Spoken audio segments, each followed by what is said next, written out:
Kung recommendable ang Facebook page mo o profile, mas malaki ang chance na kumita ka. Simple lang.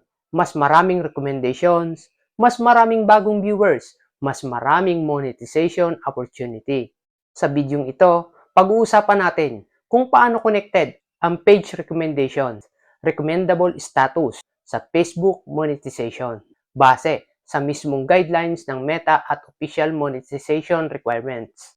Kung goal mo ay stars, subscription, reels, o brand deals, importante itong maintindihan. Ano ang recommendation system? Ayon sa Meta, nagbibigay sila ng personalized recommendations para ma-discover ng users ang bagong page, content, at creators kahit hindi pa nila pina-follow. Kasama dito ang suggested page, suggested for your post, pages you may like.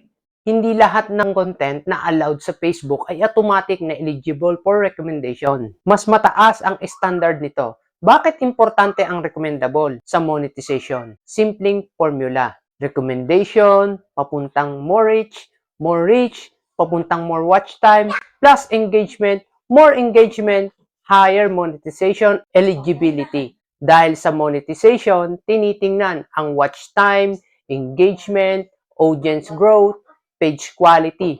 Halimbawa, page quality equals to monetization plus recommendation. Kay Facebook, unang tinitingnan ang page quality. Kapag may policy warning, copyright issues, fake engagement, pwedeng ma-reject sa monetization. Kahit may good content ka, kapag may authenticity issues, babagsak sa monetization. Malaking factor ang original content. Sa bagong direksyon ng Meta, mas priority ang original creators. Pinapahina ang recycled o re-upload content.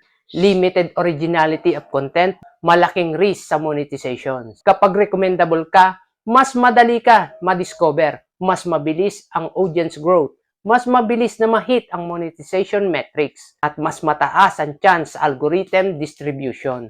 Dahil ang goal ng Meta, bigyan ng users ng relevant at safe content. Bigyan ng creators ng chance na ma-discover ng new audience. Mahalaga ang creator monetization mindset.